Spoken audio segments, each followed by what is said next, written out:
Hi, everybody. Welcome back to the Inspire Health podcast, and thanks so much for joining us again. Today, as we are coming to our close in our series on the illusion of free choice, a return to mastering our own life, we came across the work of Jeane Manning. And Jeane is an internationally known author who's been tracking breakthrough energy inventions and related big picture issues for more than 30 years. Her university degree is in sociology, work experiences in news reporting and social work, and her passion is advocating for clean air, soil, and water, with a specialty in unpacking clean energy breakthroughs for non-experts. And her heart is in reverence for the sacred nature of all life.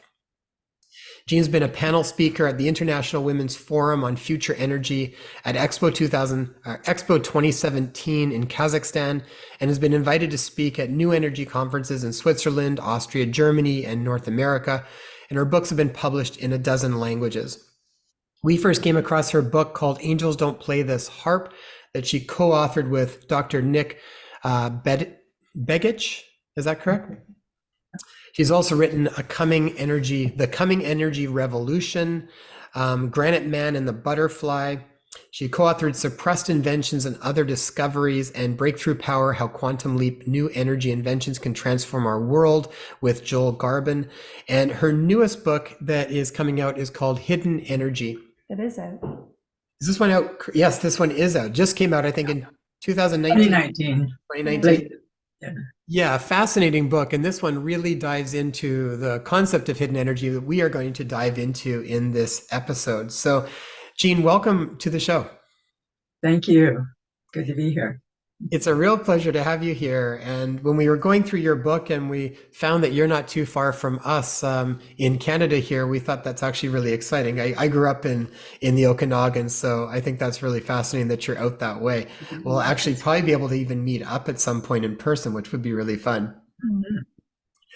Now, I think we already went through almost a full episode just catching up with you before we just started to record here, but why don't we dive right into it? And first, maybe from your perspective, Jeane, you started off in sociology. So how did you go from sociology and then get into such a deep dive in the concepts of energy and using different energy forms and hidden energy? Where did that come from? I wondered often, it's such a great leap but actually when I look back, it's all as it should be, because I'm a people person. That's why I studied sociology, and I was interested in how people act in groups and what's the big picture for humankind, and always interested in the big picture. I've never thought myself as a techie person, and I'm not, definitely not, but my mind seems to have a real interest in trying to understand the basic principles of emerging science. Like every once in a while, something just rings the bell with my, inner understanding of, oh yes, this all just feels so right. This emerging science, not just about inventions that are better generators, but just the whole based on understanding of a life force that seems to have been kind of lost in the materialistic 20th century and early 21st century science worldview, increasingly, because that served corporate interests and served developing technologies, but the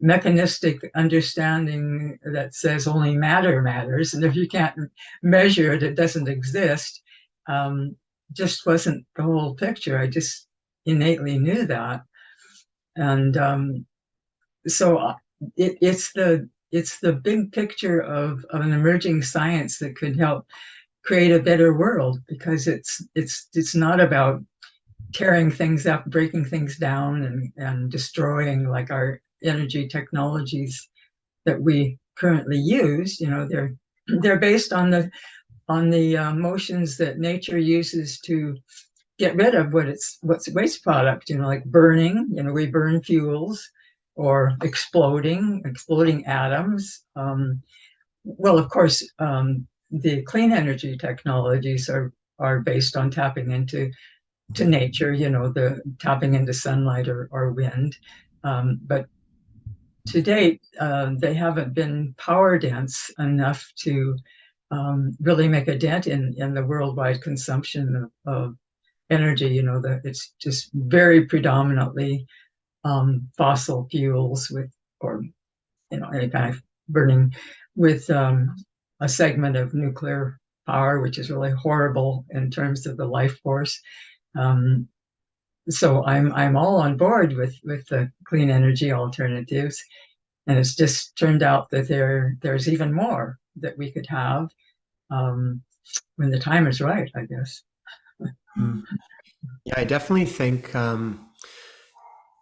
definitely from the emergence of even when I think quantum physics and mechanics started to surface a little bit more, it definitely kind of blew our boundaries on looking at things from just a pure Newtonian physical reality perspective. It was, to me, it was such a neat, exciting time when that started to surface, because it did bridge these worlds of kind of spirituality and metaphysics, and then with science and this concept of possibilities, right?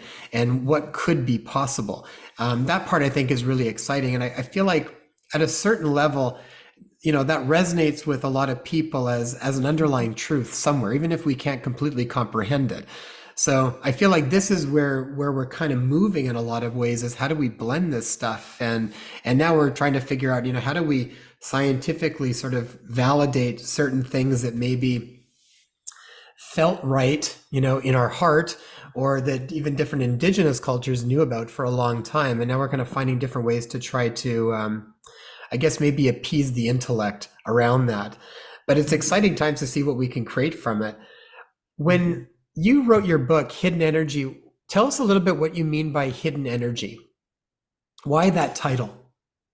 Yeah, there in the book I put four reasons or four descriptions of it. But I also want to comment on what you were saying about quantum physics. Is that the late Thomas Bearden, a Tesla researcher, commented that the engineering students and professors don't cross the campus and talk to the physics department. The physics department doesn't go over to the engineering department and say, well, look, we're talking over here about something called 0 point energy, 0 point quantum fluctuations of the vacuum of space. Why don't you over in the engineering department try to build something to make use of this, and on the other hand, the engineering department could expand its worldview beyond just the mechanistic too. Okay, reminding myself what I wrote about our title, the hidden energy refers to a universal energy that can be tapped as a source of clean, abundant power, and secondly, nature's ways of quietly working with that life force. And thirdly, little known technological breakthroughs that operate in harmony with nature. So the little known part is hidden. Is hidden in plain sight if you go look for it. And fourthly, the synergy of collaboration by innovators internationally and across generations. That's only hidden because it doesn't make the mainstream news. And last but not least, the divine creative spark in every person. And when you have hope, that encourages you to find some way, whatever is your path, to help create a better world. So that was the reasoning behind this title, Hidden Energy. I love that. And when you said the divine creative spark, that actually reminds me of, I believe it was Maria Montessori that actually said that was the primary goal of the educator for children, was to help them find their divine spark. Mhm. That sort of idea. And then I think, what it feels like when you find that divine spark. I mean, you just get flooded with inspiration and creativity, sort of abounds from that place.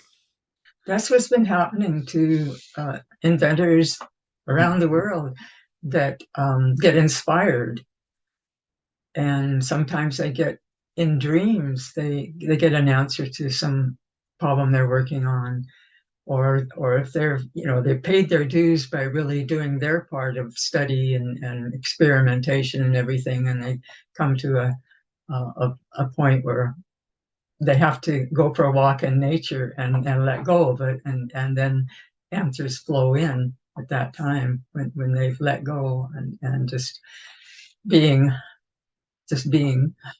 Yeah, that's beautiful. It makes me think of our last episode that aired was one with RJ, and he spoke of the fact that we don't actually have any original thought within this realm, within this physical realm.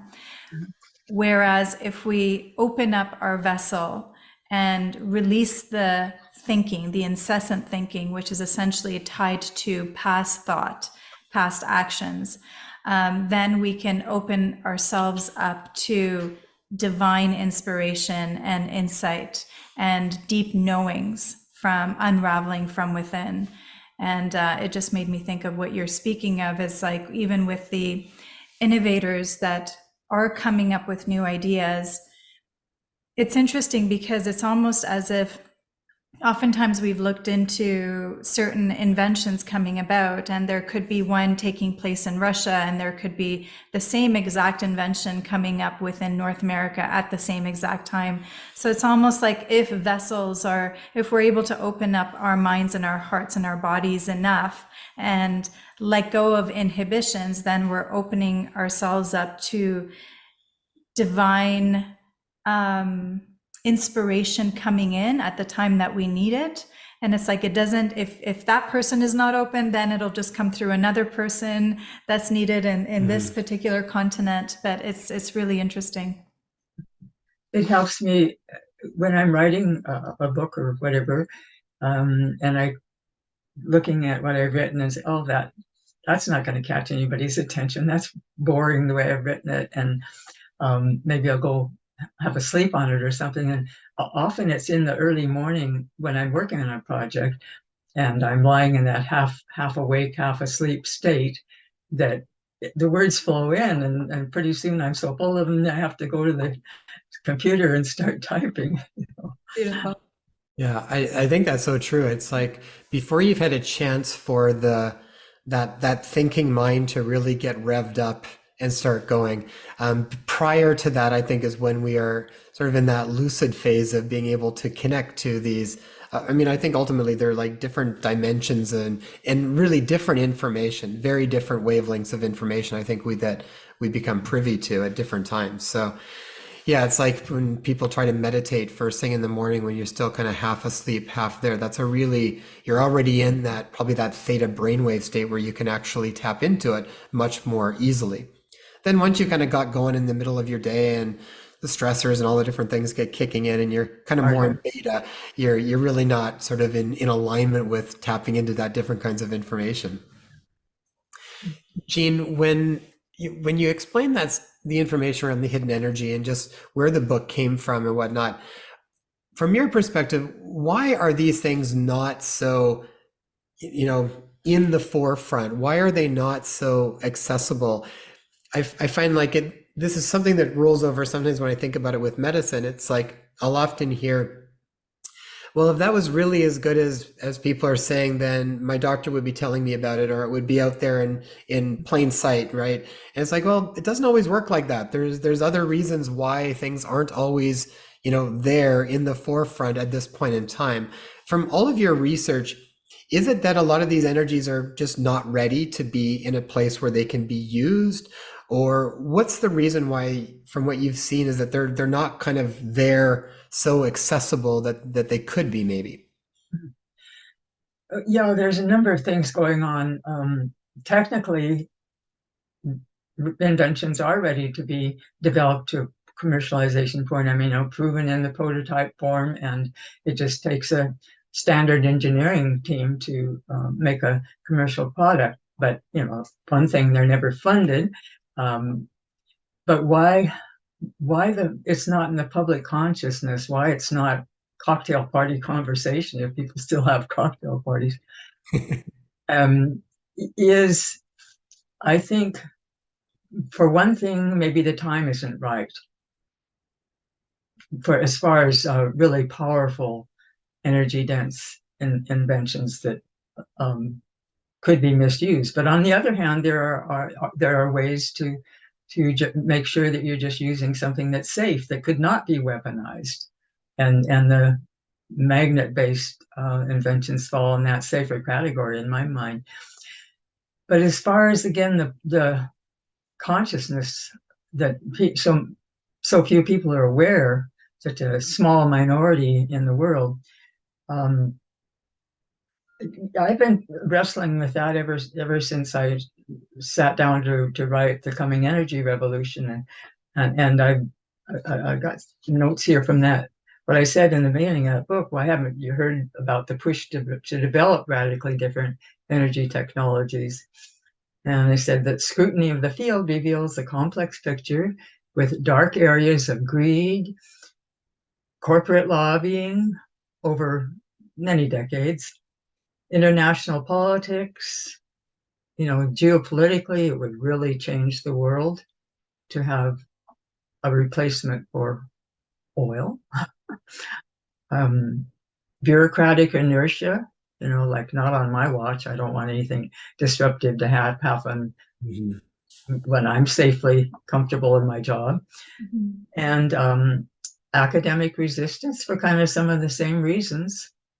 And because it's been positioned as something to be ridiculed, with phrases like, "Oh, that's just perpetual motion," that's ridiculous, impossible perpetual motion, which isn't what the scientists in the new energy field are doing. And secrecy, not just the fact that inventions will be put under a national secrecy order if they are considered threat to national interest, which is defined as the health of the oil corporate world, and on the level of individual consciousness, there's some paranoia on inventors' part, where if they have heard the very true stories of suppression, and because they're people with strong imagination, but that their imagination can create a picture that tells them this is impossible. I'm just going to hide it away, or I'm going to stop working on this because I would be killed. And that has happened, where I've known inventors who make that decision. They just say, this is just too dangerous.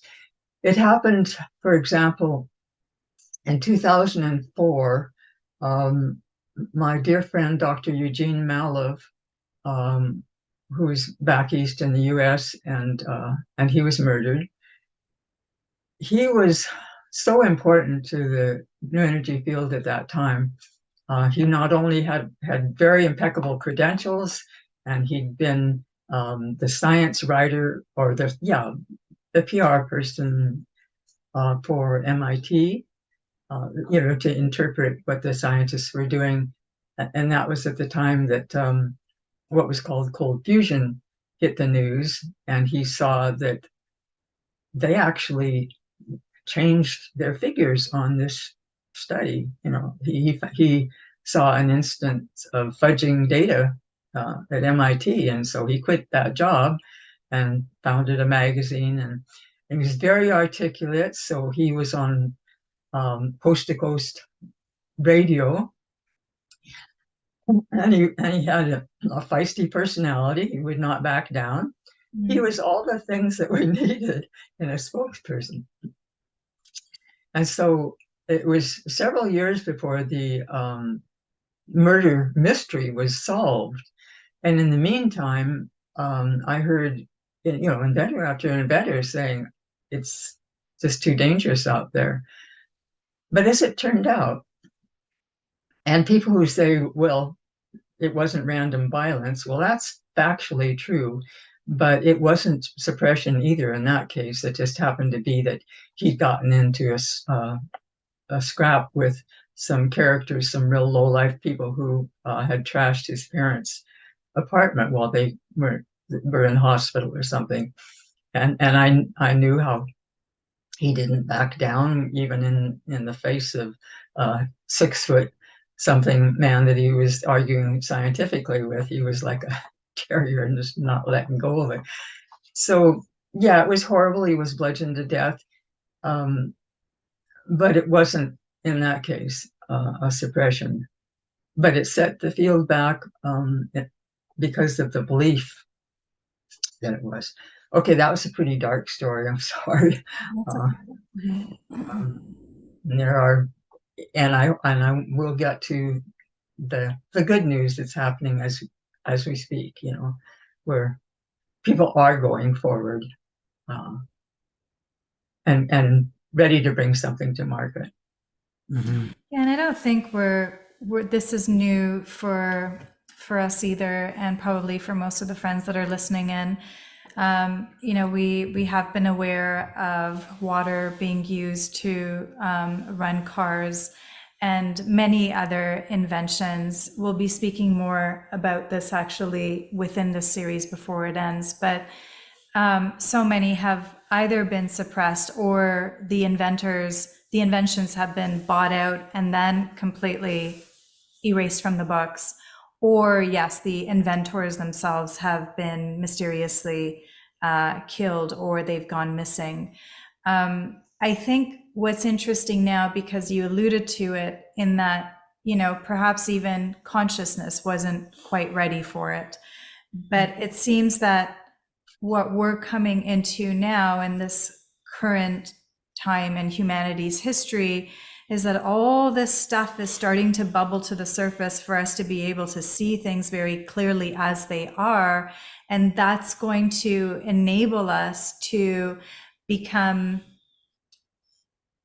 inspired and motivated enough within our own awareness to now make different choices and no longer agree to certain things that have gone on that probably were not in the highest good, and then be able to step into the consciousness where these cleaner possibilities of reusable energy, renewable energy will now be what we are putting our votes on and putting our attention and focus on. Well said. Yes, because even the standard renewals, there was quite a history of solar being slowed down. I don't think anybody was killed over it, but I think there was even a book, Who Killed or Who Owns the Sun, or something like that, that covered some of those. And when I first got interested in energy technologies in general, I went to a conference in Penticton, British Columbia. What was it called? Well, anyway, it was the National Conference for the Solar Association, and I realized that they were farther ahead in what they could do than the public was being told. We're being told that, oh, solar will never, get anywhere or bring their costs down, but they were more advanced. And also, I knew Christopher Bird, who was a co-author of books like Secret Life of Plants and Secrets of the Soil. And he told me that he knew somebody who worked in a facility where they made solar panels, and the lead scientist or something.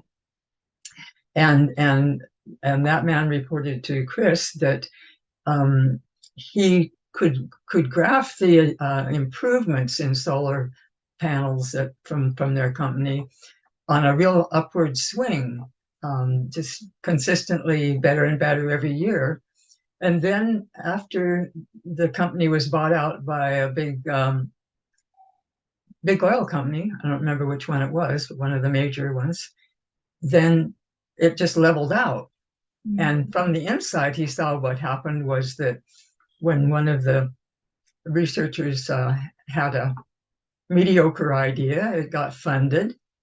But when somebody had a potentially revolutionary idea for making things differently, it didn't get any help. Mm. Um, Jeane, I so, have a question for you. When you're speaking of clean energy, and you had spoken of um, solar panels as well as the windmills, it made me think of your other book, Angels Don't Play This Harp. So, with the weather manipulation that has been going on, would those technologies not be affected? Like even with the attempt to block out the sun, with the spraying that's been going on, or again with the weather manipulation in general affecting the wind itself, can those not be open to manipulation as well? uh, yes, the technologies to block the sun when some idiotic idea of reflecting sunlight back. Um, I don't know to what percentage it would affect solar panels, but it's possible certainly to have some effect if they're trying to block the incoming sunlight, which is absolutely insane, but there's evidence that that's being done. And as far as changing weather patterns by ionospheric heaters, that's possible to be done too. I'm not up on the latest on that. All I've read recently is that they're bragging about bouncing signals off of Mars or excuse me, off of Jupiter and the Moon. Well, come on, guys, let's do something helpful here. Let's get down to Earth and do something that's going to be useful to people on planet Earth. Do you have, out of curiosity, do you have any knowledge of CERN and what has gone on with CERN recently? I walked over the top of CERN. It goes under across the border. My family lived in Ferny-Voltaire, and it's farmland we hiked on was over the top of us. It's 17 kilometers, I believe, the the toroid-shaped particle accelerator. And so that's a huge experiment. That's Large Hadron Collider is the biggest in the world, and again, it's sucked up all the research money, and 10,000 scientists from around the world have been involved in working on it and got well-paid jobs. And we met one of them on one of our hikes, and I was asking him, I think it was around the time they were making a big announcement about the God particle, and I said, well, what's that all about? And he said it wasn't such a big deal. The PR department made a big thing of it, but they've never. It's not about powering our world with something. They haven't had even any amount of energy output over their experiments. It's just about experiments of smashing particles together at great pressures and velocities and heat. And I don't know what the dangers might be, but I have an engineer friend who's has certain specialties, and he said that any fusion reactors is a danger to the surrounding country if it was punctured. And sure, their containments are super strong, but you don't know what is going to happen on this earth. It's just boys playing with big toys again, and I'm they're excited. They think that they're learning what happened after the Big Bang, but other more dissident physicists are saying, yeah, the Big Bang story has holes in it too. So I don't know what the future science is going to be saying about all that. But I think it's going to be a different story. Mm-hmm. I liked in the book when you're kind of tying a lot of times the inventors that were really inspired, it tied back to nature. And I definitely appreciate it when I mean, I fundamentally kind of feel like nature kind of has all of the answers. We just need to be better listeners and pay attention to what's actually going on, and sort of really use that as the base model for what we want to try and create or work with. From the inventors that you were investigating, what, from your perspective, were some of the most exciting and promising inventions that you saw people working on? Okay, going back to the working in harmony with nature's ways part of it. I knew people that were working on the approach that an Austrian by the name of Victor Schauberger talked about, were working with the vortex movements that he saw in nature. He was started out as a forester and very observant of how these vortexian movements were formed in streams and water and rivers, natural rivers, and in the air and in the pristine ecosystems that he had in his charge. And so he went on to invent, for one thing, a generator that used both the inward spiraling and the centrifugal forces, centripetal, or how you pronounce it, and centrifugal forces. And he also invented other things like a plow that moved more in harmony with the electrical systems that were going on in the soil naturally. And so I have known people who pursued the Schauberger line of research, and it turns out to be a really difficult one. But as far as what I'm really excited about right now, it's the people who are doing what they call recycling electrons or regenerative technologies. I know one up in the interior who's regenerating batteries, and so that's a part of the system that he works with. And he has he's off grid, and he you can't say he's powering his place by free energy because he has a solar and wind. Well, that's free energy. But he also has this electronic circuitry that involves the batteries in the regeneration part of it. And the end result is he's putting out a lot more power for his family's needs than would come just from the solar and wind alone. And so along that same line, there have been inventors down in that used to meet at conferences down in northern Idaho, and maybe they started one in Spokane this year. It's called the Energy Science and Technology Conference every summer in July, and a lot of them are working along the lines because there was a brilliant man named John Bedini who taught how to do that sort of working with magnetic motors and regenerating batteries, and it was in the movement of the ions in the battery that it seemed that the power from the background energy came in.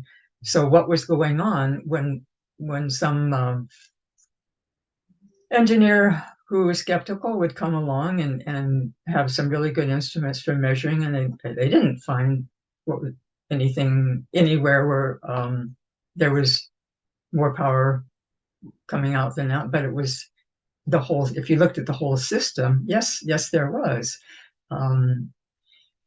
Now I'm going to go from those experiments to something that's really ready for commercialization right now, and I just found out about in this year because they wisely did not announce what they were doing until this year. They did everything in the way that I see as wisdom. Like they waited till they had something actually running a facility. They have have a 12,000 square foot big industrial facility in Florida that that they're running their system in.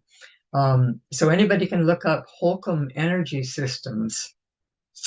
It's spelled HOLCOMB, Energy Systems. And they have, or Dr. Holcomb has 3 inventions, and one of them is a better way to make 3-phase power, which is really helpful for industry. But the ones that are most exciting is, for one, they have a power generator that they say is standalone.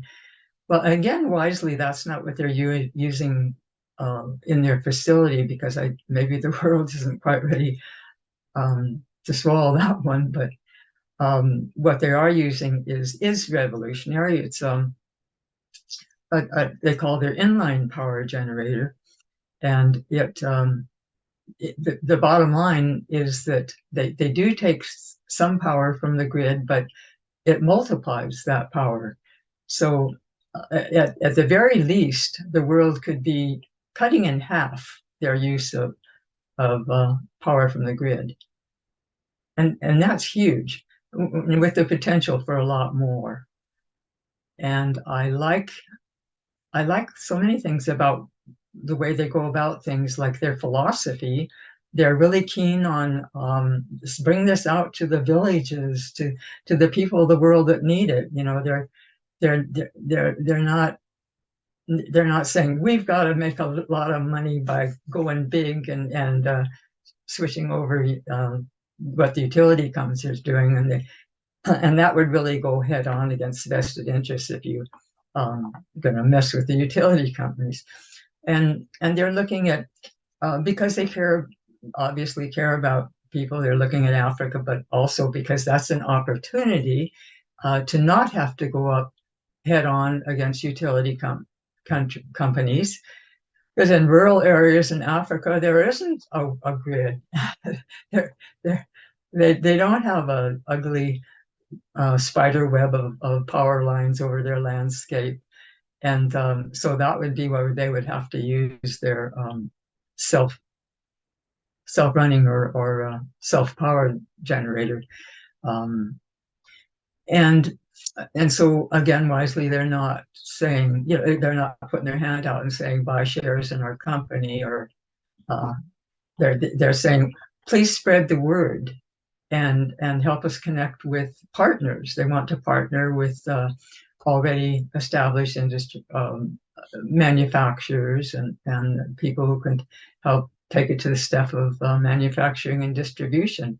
And they recently signed just a week or so ago, 2 weeks ago, a contract with a company in San Diego, Astra, that can do just that. And of course, they're looking for more. Just let's get this going as in many places as possible. So yeah, I'm really high on that one. I think, like you said, the time will come, when the time is right. That's what I was just going to say. What has to be set in motion so that companies don't have to worry so much about if they're going to cause friction with the more powerful companies that are basically controlling industry in a lot of ways?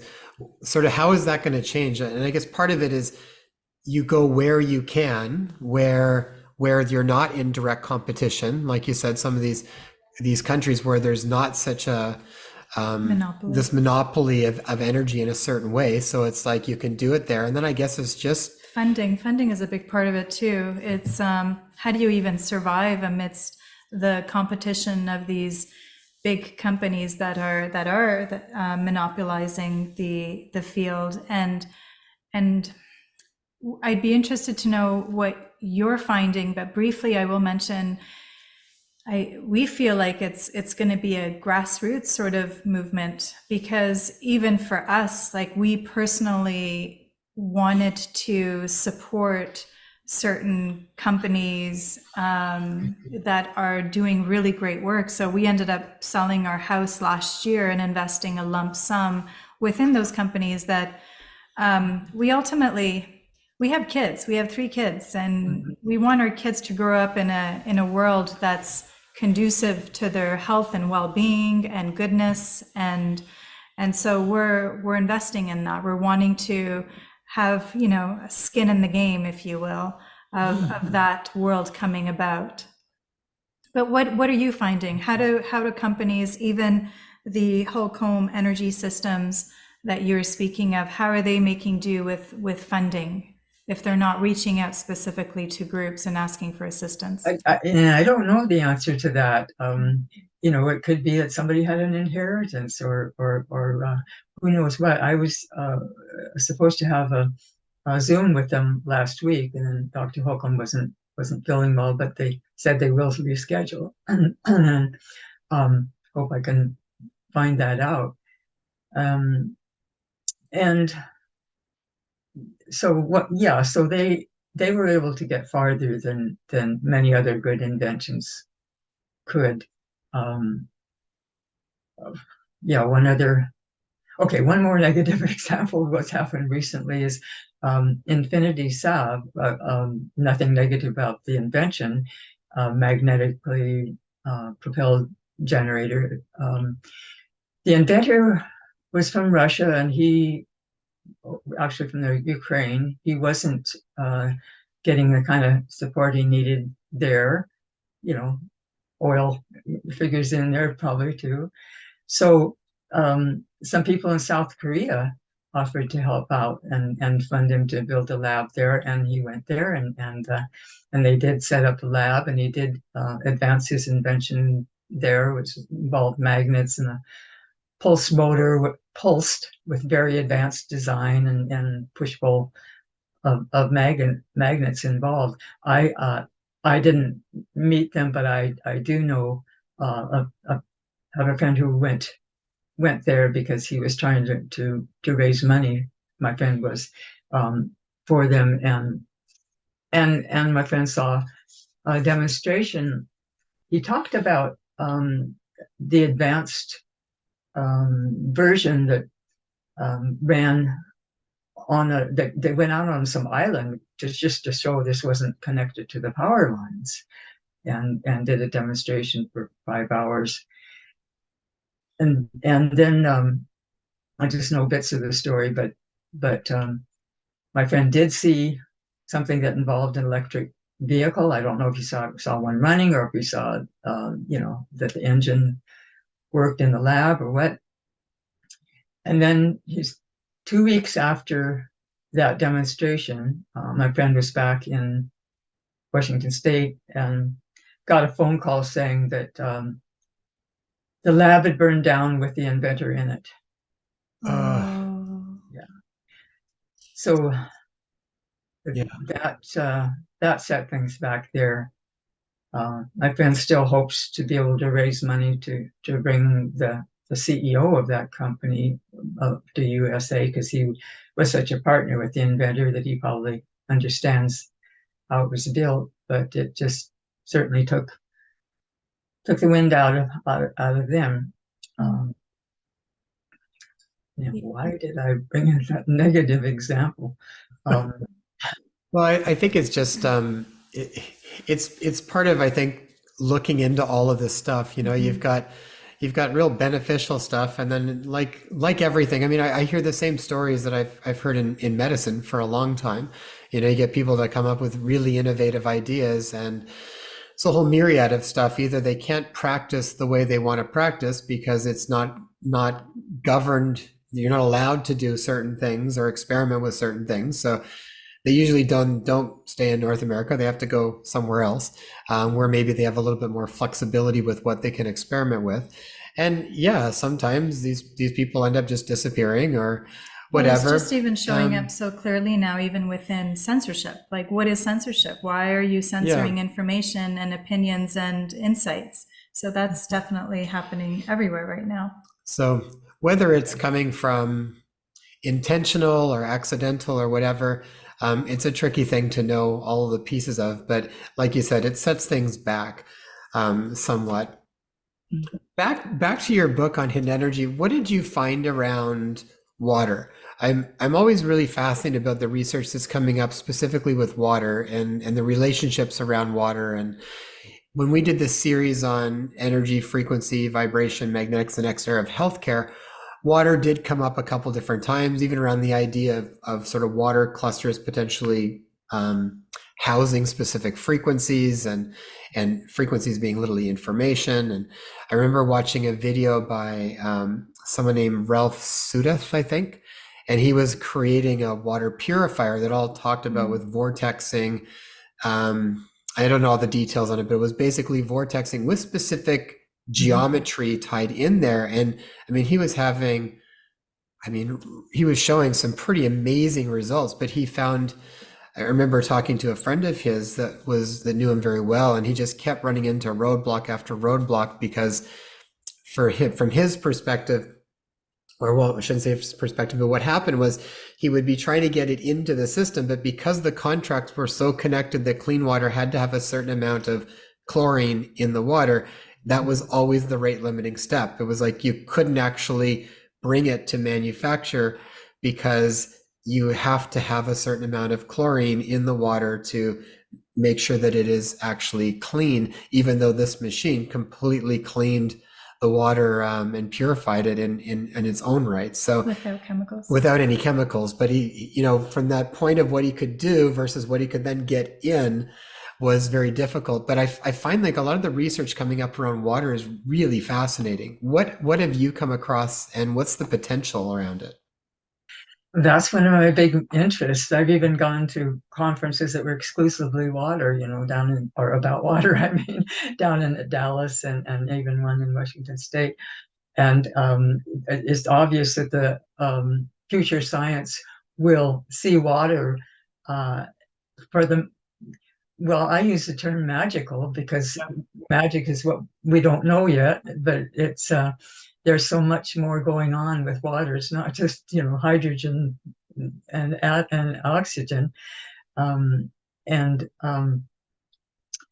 Dr. Gerald Pollack from University of Washington is one of the speakers we've had at our conferences. But for a really working demonstration, Walt Jenkins down in Florida, coincidentally,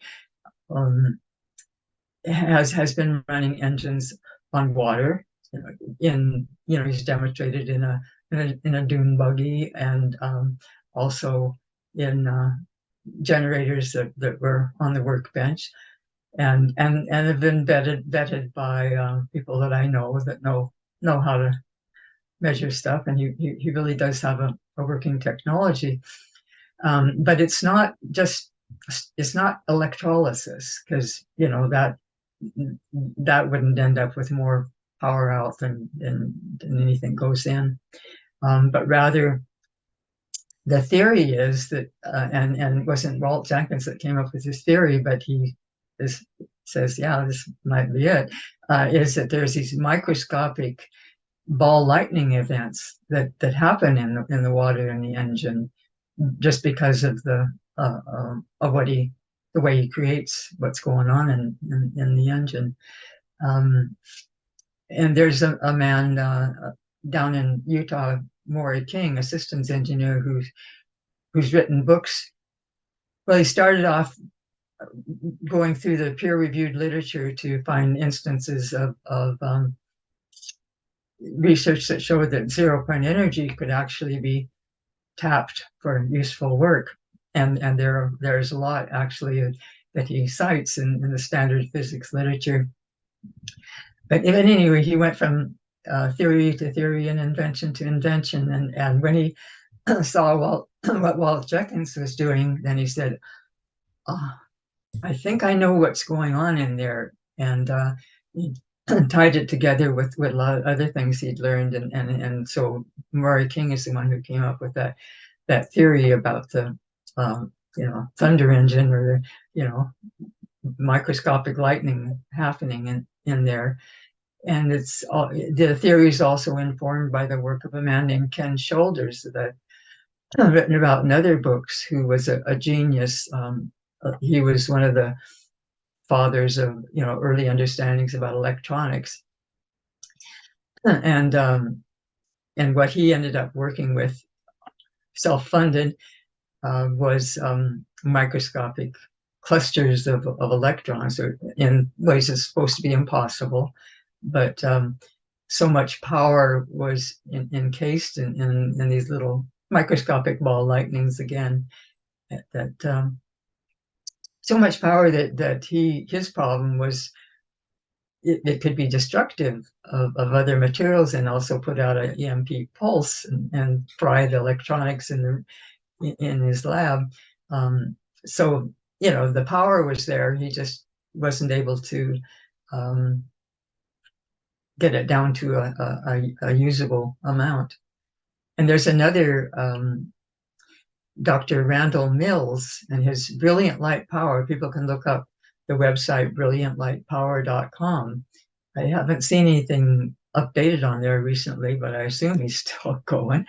And he too created so much light and heat with plasma reactions in his container that it was a engineering challenge to get that down to where one could actually work with this for a workable device. And he did. He took photovoltaics that were intended for the big dish, what do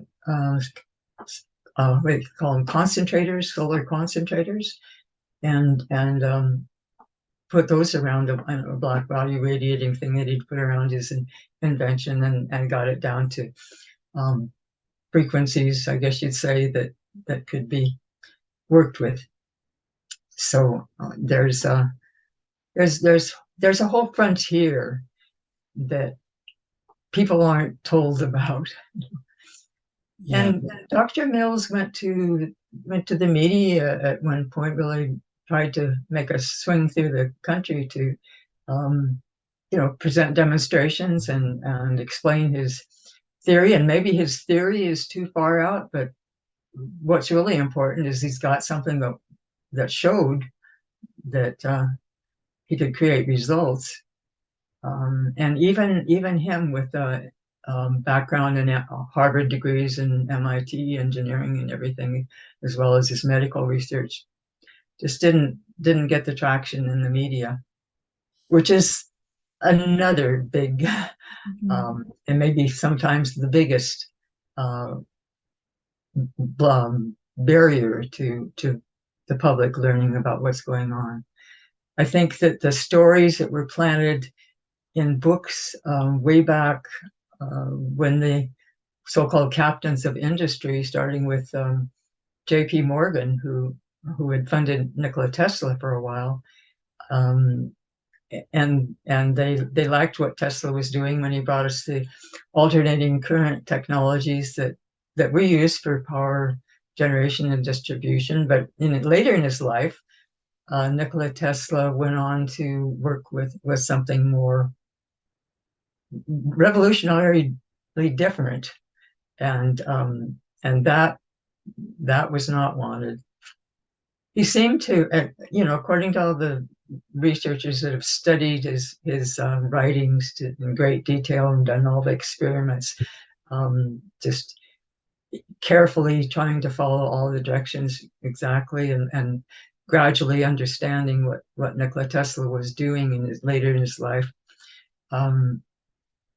and replicating some experiments that showed that there is something they call cold electricity. That's what the experimenters call it. It's not found in any textbooks, I don't think. That seems to be a safer form of electricity than the coarser type, and that we use, and we don't ever talk in terms of quality of electricity. It's just all quantity. But maybe this is part of the future science, is that we could be plugging our appliances into something that's not so dangerous and not so harmful to life. Yeah, Yeah. that's a part I think is exciting. Is I mean, it seems to me like there's sort of two aspects. It's like, can you create energy from sources that we just haven't done yet, like new forms of energy, or at least that we haven't really even begun to tap the potential of? And can you eliminate the negative effects of things? I find like I mean I think about it from a health perspective. I think about the magnitude of electromagnetic frequencies that we're swimming in compared to what we would have been, 100 years ago. I mean, it's dramatically different. And even though those are often not perceivable so much with the five senses, they're there and they're having an effect on us in so many ways that we really just don't know. I mean, some of them might be beneficial, some of them probably a lot more might be detrimental. We honestly just don't really know because it's time will kind of tell.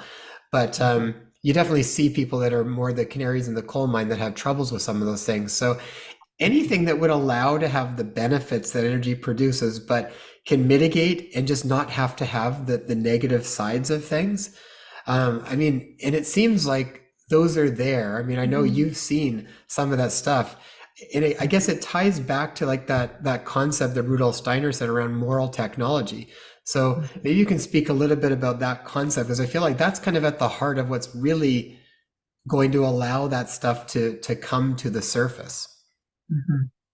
Well, again, I have taken a course about Rudolf Steiner way back decades ago about his concepts, but definitely not an expert in it. What he said about moral technology, meaning ethical, um, and that in Hidden Energy in the book, that reference came from an engineer from the UK, John Kliss, and his business partner at the time, Susan Manowich, because they had studied the works of Rudolf Steiner.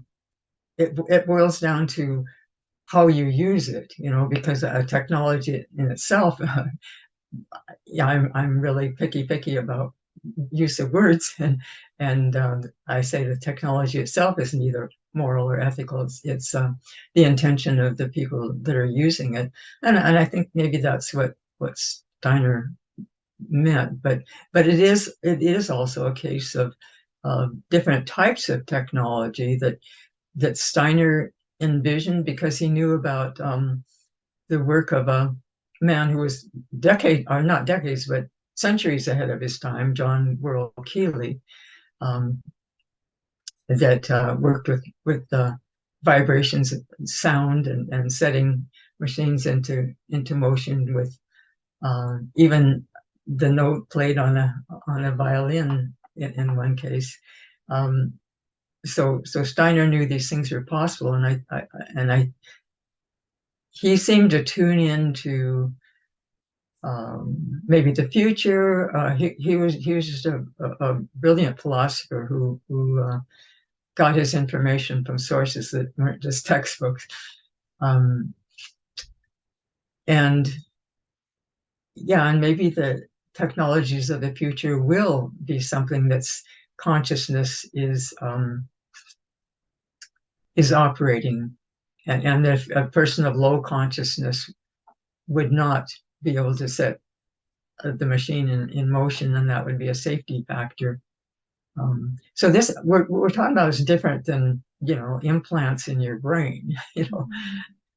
Uh, this is involving um, the vibrations that are put out, I guess, by a person who's coming from love as opposed to a person who's coming from greed and control and the lower intentions. So it's way out in the future, I think, but just another possibility. Mhm. Mhm. Jeane, what's your take on Elon Musk? You just alluded to one of his technologies, and I know that he's kind of being painted in the social media platforms anyhow as being this good guy, this savior. But we've seen way too many videos of him partaking in conversations that have been anything but. So I'm curious to know what your take is on I'm him. not surprised. I mean, initially I admired his entrepreneurial spirit and guts. But I think he's done some very unwise things already with the tens of thousands of satellites up in orbit that are affecting. Who knows how they're affecting the subtle energies? You know, if our planet, if Gaia is a living being, then Gaia would have an aura, and I think the future people will look back and say, what were they thinking? Mhm. They're punching holes through that. And just even on a physical layer, punching holes through the ionosphere is not a good idea. And on a metaphysical layer, people have said this has allowed some negativity to come in, and so I don't know the reality of that, but it's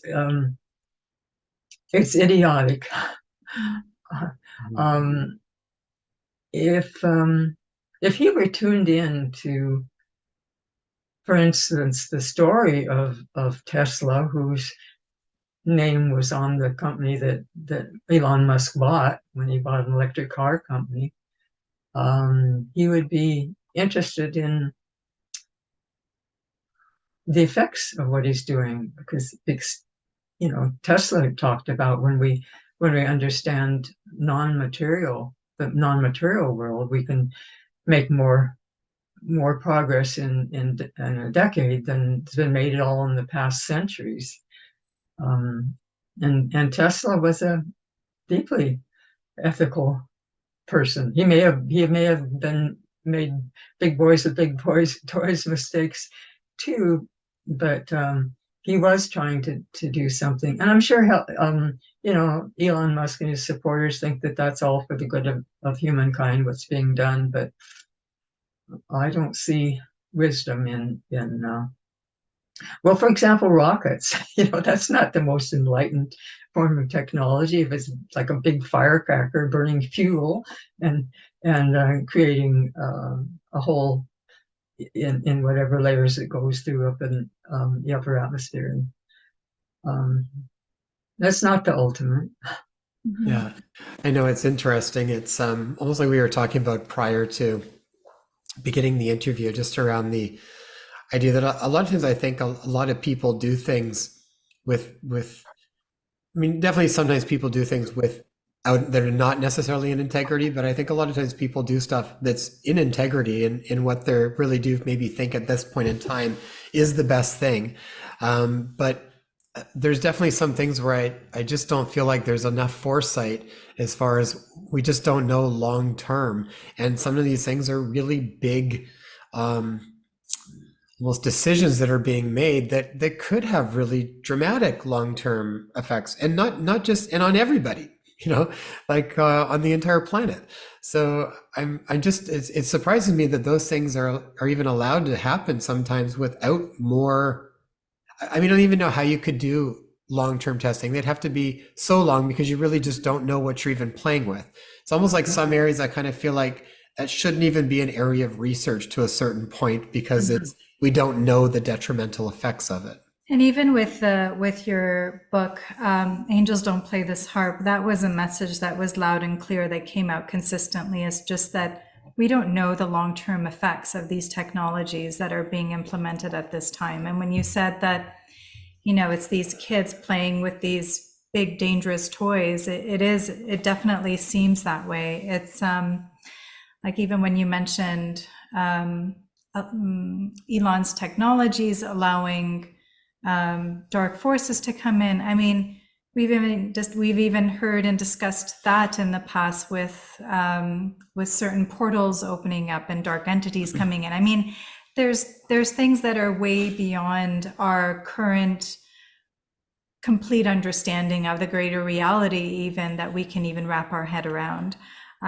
So definitely lots to consider, lots more to consider nowadays. Well, and I mean, ultimately, it's even when you think about science, it's like people use science as sort of the new religion for a lot of things, and it's like you can't rest your hat on anything that's scientific. It's like, just give it time. It's like science will always keep kind of changing as new information progresses. But ultimately, I guess it has to be designed in there as, are you still doing the least harm, right? That's got to be kind of in there somewhere, I think, when we're experimenting with this.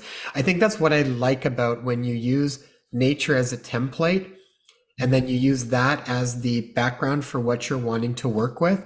You're probably more in alignment with something that's not going to create long-term harm if you're doing something that nature is already doing and you're working in that way. But if you're going totally outside of what's happening in nature on a regular basis, my guess is that you're just probably going to open up the door to stuff that well, ultimately you don't even know what's going to happen.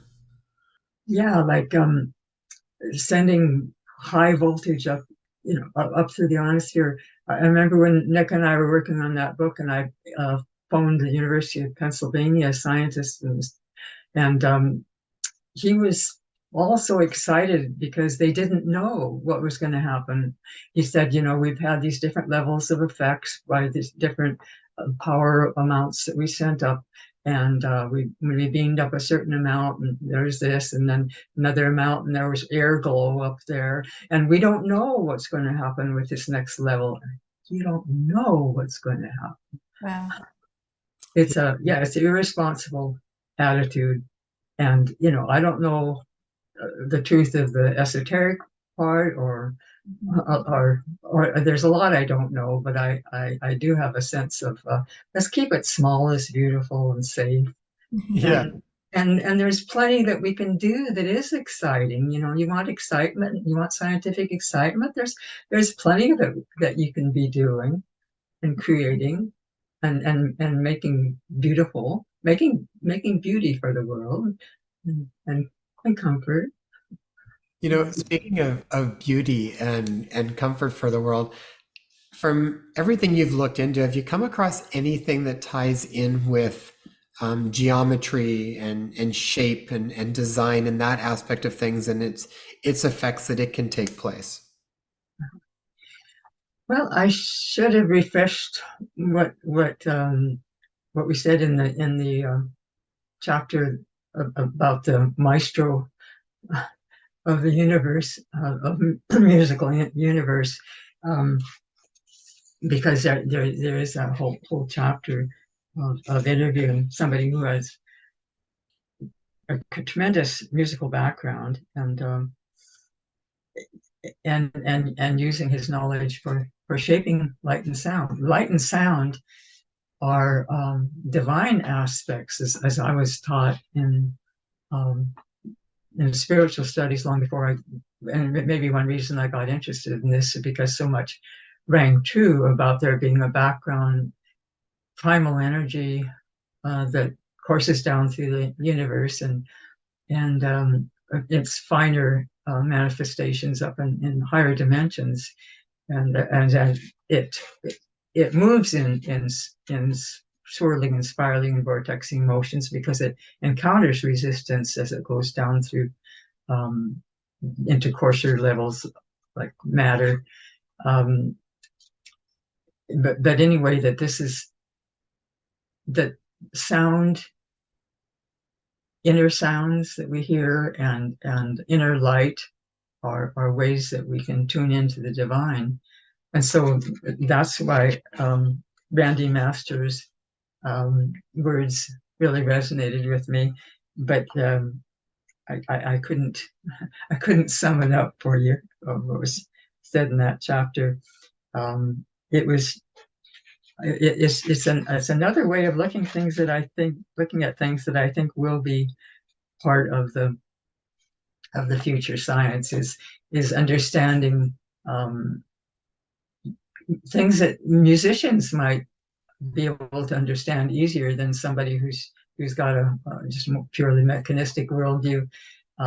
Because resonance, that's one of the principles that a lot of these inventions work on. Like if you're a musician and you strike a note on an instrument in one part of your room, but there's whether a piano string or something that's tuned to the same frequency in another part of the room, it will resonate. And they use such principles in electronic circuits that they're making to to use the principle of resonance to multiply the power output. And just in general, the whole understanding of frequencies. One of the people that I've been talking to recently has a background as an acoustic engineer, and he'll eventually be somebody that you can interview when he's ready to bring out his book. But he's understanding more of what's going on in Egypt and the pyramids, the ancient knowledge about acoustics, you know. So that'll be one more thing to explore. I've been taking courses in something called biogeometry with Dr. Ibrahim Karim, and I came across his work after interviewing Dr. Jerry Tennant, who wrote a book called Healing Is Voltage, and he's done a lot of work in health around that concept. And Dr. Ibrahim Karim really kind of it ties in with he's an architect and doctorate in something else, but he's basically kind of been able to calculate the different energy wavelengths that occur naturally at specific power spots on the planet.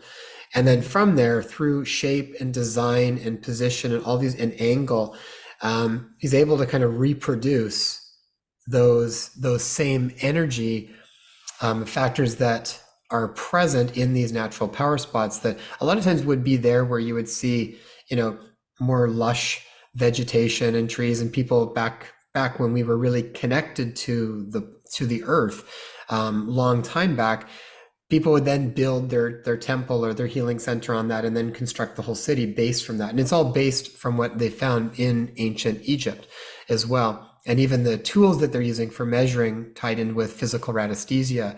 And it's really fascinating, but they're finding they've outfitted different towns throughout in different places in Europe that have had extreme electrosmog and electric EMF sensitivity, like whole towns. And just through placing specific things using design principles, they can mitigate a lot of the detrimental effects from these things that were causing problems before.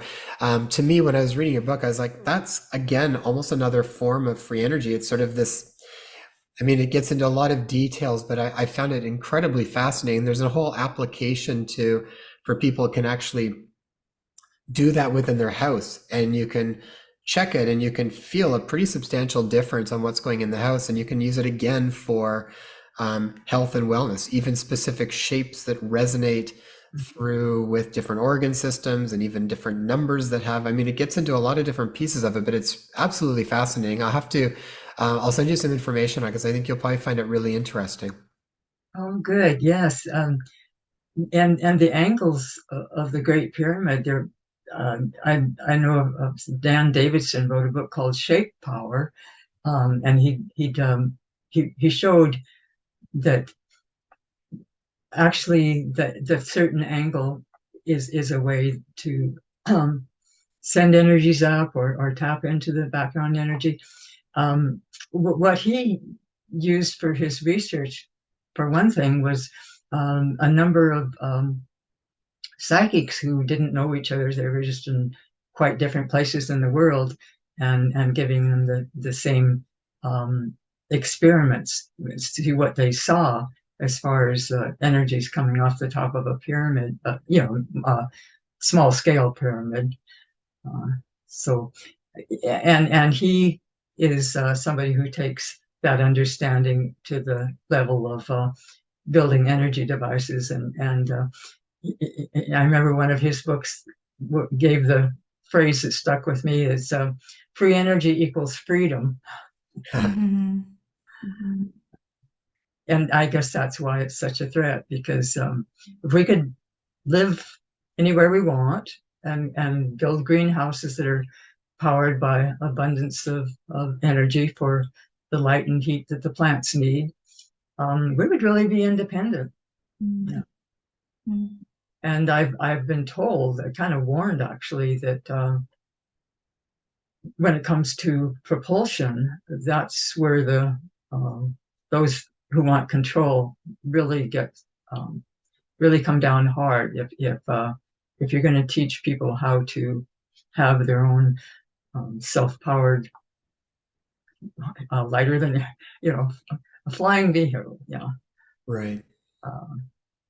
So I don't know anybody who's to that point yet, but they seem to keep getting inspired, and they'd say, you know what else I could do with this knowledge? I could build a flying saucer. And I'd say, well, please just finish the generator first. Yeah.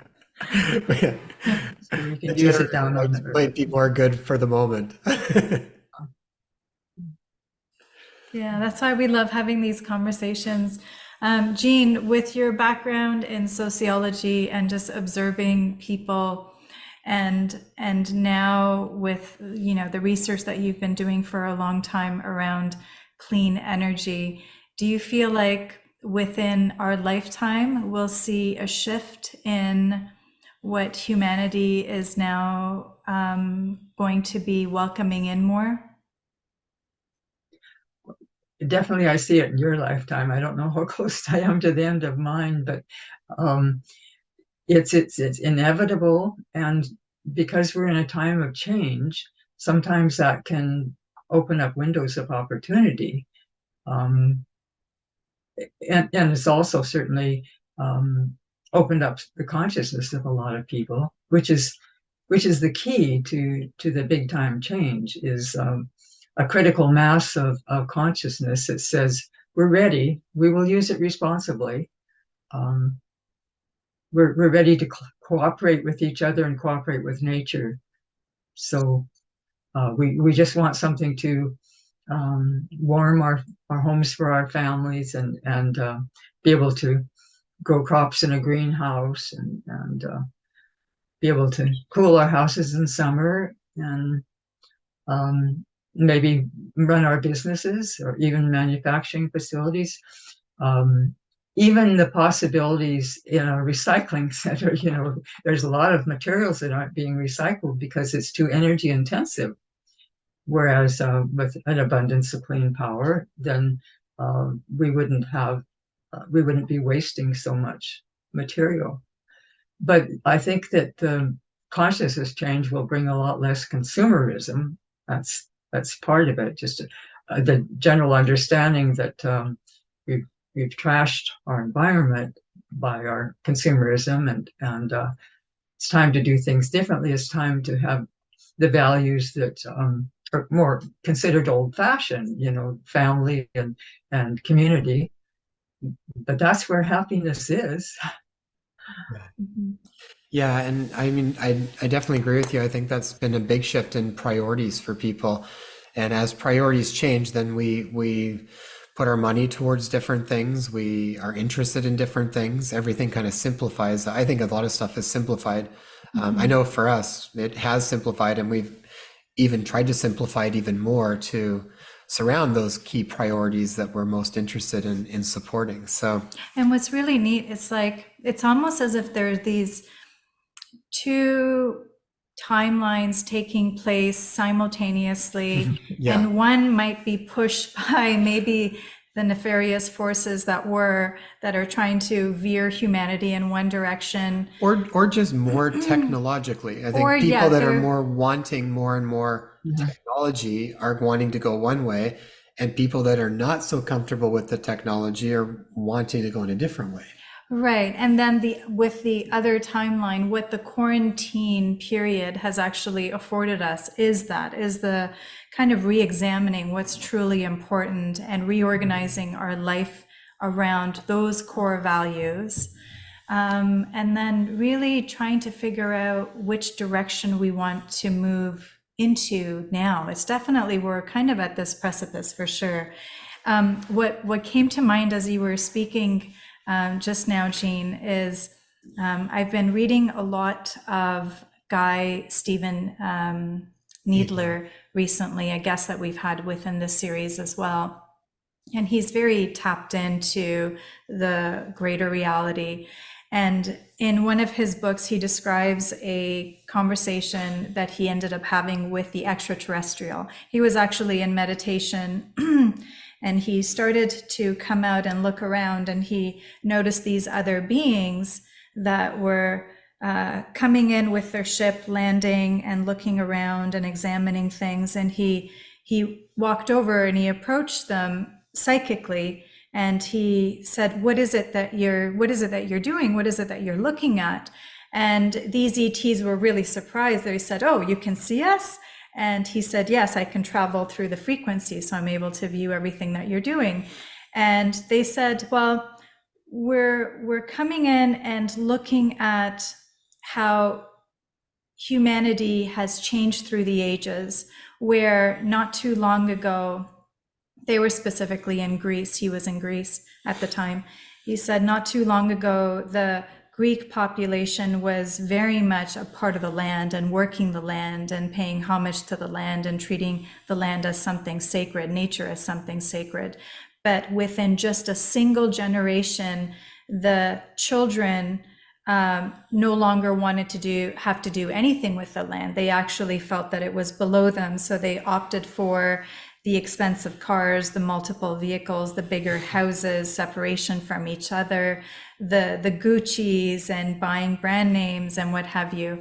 And they said, when shifts like that happen so quickly, then they're going to hit the other side and drop down just as quickly. So they were there, the ETs were there to see that shift happening coming back to the land, in reverence for the land, working with the land. And it was really interesting when I read that, because it was around this time that my distant cousins were actually visiting, and I hadn't seen these cousins since I grew up in Iran over 30, probably 4 years ago. And they made their way to Vancouver Island, and they're actually living on mainland Vancouver.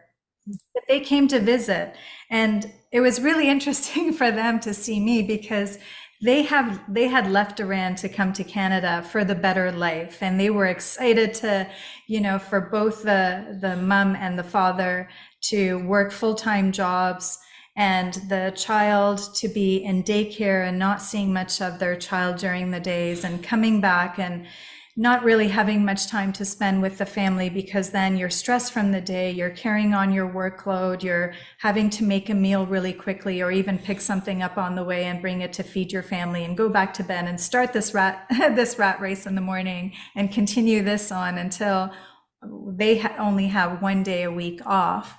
And they came and saw us, and we have our 4 chickens in our chicken coop down the backyard, and we have our 2 puppies and our other dog, and we don't have a TV in the house, and our children go to forest school 4 days a week, and we don't have a 9 to 5. We do things that really get us excited, and that excitement and that inspiration is basically what informs our decision on a day-to-day basis. So when they asked us, what's your long-term plan? We kind of look at each other, we'll see what directives come through. You're living it, yeah. Yeah, but it's definitely like we have come back to the land, we have come back to nature, and nature is what informs and guides us. And it has happened within a generation, because my parents opted for a very different life. So it makes me think of, even the research that you're looking into and the clean technologies. I feel like we're just on the brink of that. But it's exciting too, because I feel like you get different experiences, and at different times, different experiences land for you, and you want different experiences. And so, I'm thinking for them, coming from where they were to here, that's probably an experience that they want to have, but it's so different sometimes from what the experience that we now want to have, which is different than what it was like before. So, but I guess we're more and more people we're talking about are kind of hitting those sort of branches where, what do they want their life to be more like? And it really is, I think, getting very clear. It's very much like, do you want to be more in a system that is more and more digitalized, more and more technology based? And, is that what you want? Or I think people are kind of getting fed up with some of that and wanting something that's much more simple and more rooted in nature and in the land. And, I'm hoping at some point there's a nice melding that's beneficial, but it definitely feels like there's different paths going on right at the moment. And it seems like technology is often creating stuff that I honestly think we can do on our own as human beings anyways. And I think that's where it gets most of its ideas from. But my concern is that if you let technology do it, like anything, you lose that muscle of being able to do it for you. So I mean, I know there's things like clairvoyance, and we can connect with people through intent, Telepathy. telepathy. There's all sorts of things. It's all been shown that we are And capable of we've been doing. experiencing it too, more Yeah, and more. and when you have your firsthand experiences with it, you don't want to lose that. You actually want to create more of it. And I do feel if we outsource it, everything over to technology, I feel like we're gonna just dilute what we're capable of, and eventually just lose it. So That's a danger. Yeah, and the diverging points of view, Silicon Valley based excitement about AI everything and smart this and smart that. It's like Greg Braden says that they are trying to create in technology what they're not seeing that they already have. Like you say, it's we have these capabilities for communication. I've communicated with my daughter when I thought she was in Australia, and turned out she was wild river protest in Tasmania. But she got the message and she said, "Mom, are you okay? I get the feeling I should phone home." This is before cell phones, and there was no way to get a hold of her other than to sit down and say, "Honey, I've got some good news if you phoned home." that's really cool. It worked. It's and maybe future science will explain the torsion fields, whatever they're called, that are the carrier of those faster than light messages. But Yeah. basically, it's within us that we can create this. We don't need AI for that. I mean, AI is great for some, applications where somebody had a limb removed, veterans and everything coming back. It's a good applications, but not to turn your children over to virtual reality. Yeah. Yeah, I think that's fascinating. The stuff that I'm really curious to see what they do, because I think this is what's going to tie in with healthcare in a lot of ways too, is when we really understand better how these torsion fields and or zero point field scalar energy, how this stuff works. Because I mean, there's more and more experiments coming up showing that there's definitely something there. We're seeing results. We just might not totally understand the mechanism, but I think Yeah. that's really fascinating to see what's going to come up. Yeah, Jeane, the whole consciousness research is important in bringing in the clean energy, really revolutionary types. I put a saying on the banner for my previous book that a consciousness revolution has to come before an energy revolution, Mm.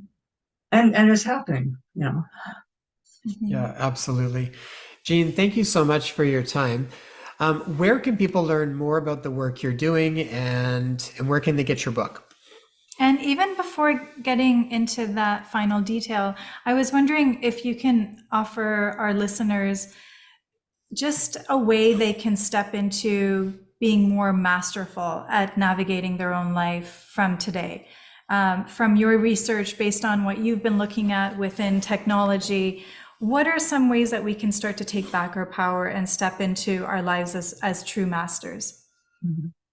Well, in the field that I work with, education, educating yourselves, you don't need to take as many years at it as I've done, because there's so much material out like now, like the book Hidden Energy.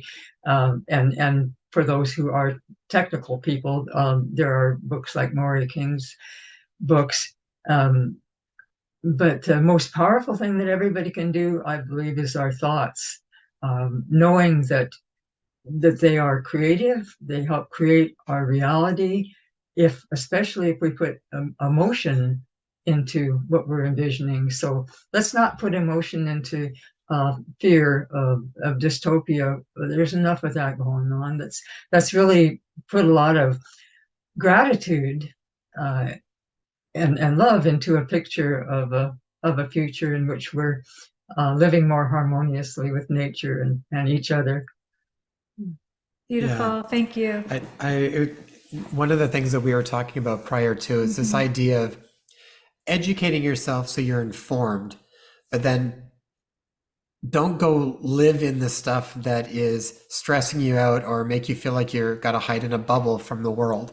I fully agree. I think it's like we need to be aware of what's going on so that we can be more in a place of power to direct our energies in specific places that we ultimately think are going to be in the highest good.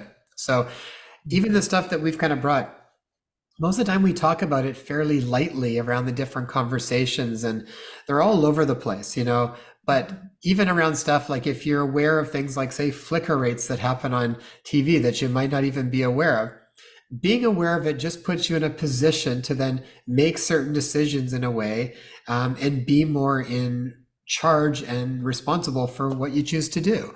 And I think, like RJ said, the more that we realize too that we're not just this physical body and we're so much more, as we tap into more of that, we also in many ways untether from a lot of the different things that are around that could be more detrimental to us just being in the physical body. So I think there's lots of different ways to work with the stuff that we're learning around all of this information. And ultimately, it's the awareness of what has been, and none of this is new. I mean, Jeane, you've been researching this stuff for decades now, so none of this is really new, but it is bubbling to the surface for all of us to be able to see it. And it's through the awareness of it that then we can make new choices, better choices, other choices. And maybe we start a grassroots movement because we ultimately believe that it is going to be us who are going to be ushering in, this new earth that we're wanting, that we're longing for. And we're not going to be waiting for Big Brother or big systems or other governmental bodies to be implementing these changes that we ultimately want to make. It's us becoming aware of what has been so that then we can use that awareness as a catalyst to push ourselves now into a new direction. Beautiful. Yeah. And creating a network around you of people that you can be in contact with, even without relying on electronics. Maybe. Yeah, absolutely. So Jeane, where can people learn more about this book and some of the other work that you've done? I just have at the moment the one website, JeaneManning.com, and Jeane is spelled with the E at the end again, Jeane. And as far as getting the book Hidden Energy, it is available in Canada through Friesen Press, but everywhere in the world around from Amazon. Wonderful. We'll keep those links in the show notes so everybody can find that easily. Jeane, thank you so much. That was really fun. Thank you, Jeane. Thank you. This is fun.